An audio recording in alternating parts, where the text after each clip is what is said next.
let's get into chapter 2. Chapter 2 is talking about atoms, molecules, and ions. So, first and foremost, let's look at the atom and the structure of an atom.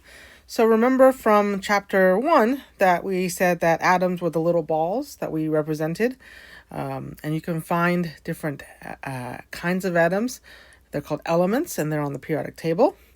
And so the atom actually, each individual ball can actually be broken down into little subunits, or what we call subatomic particles. And so if we look at an atom, it is defined as the electrically neutral spherical ball-like entity composed of a positively charged central nucleus, and then it is surrounded by one or more negatively charged electrons. So really, if you look at an atom, there are 3 subatomic particles. And so these 3 subatomic particles are protons, neutrons, and electrons. And we're going to call these subatomic particles.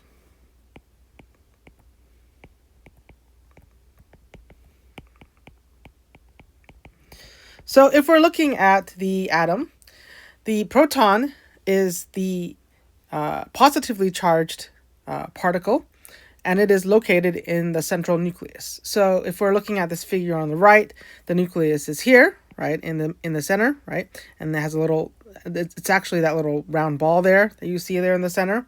And so this little arrow that kind of flies out like this is saying, hey, let's blow up the nucleus and see what's inside it, zoom in a little bit. And so you see that you have protons. These are the purplish looking balls in the picture.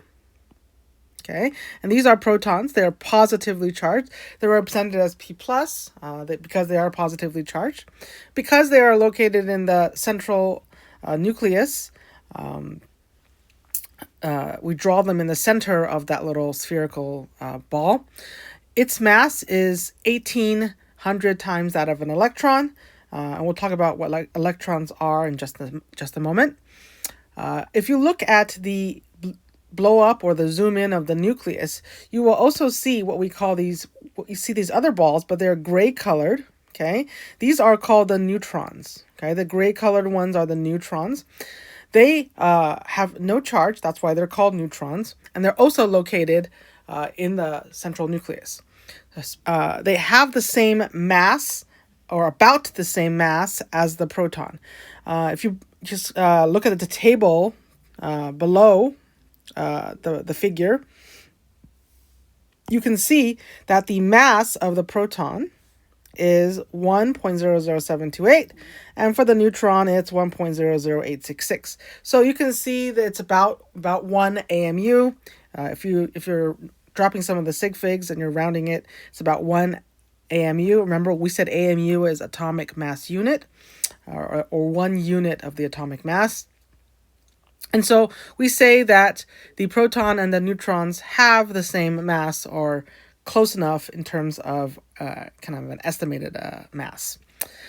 The electrons are on the outside, and they're kind of represented by the kind of red cloud that is outside the nucleus. So you see here the electrons are this, they say it's these ones here.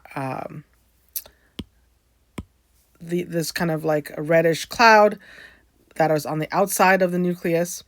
The electrons obviously are negatively charged. That's why it's represented by E-. It does surround the nucleus. If the atom is neutral, then it is the same number of protons as electrons.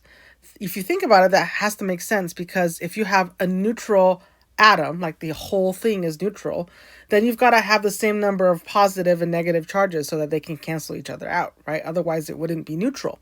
So for a neutral atom, the protons must equal the number of electrons.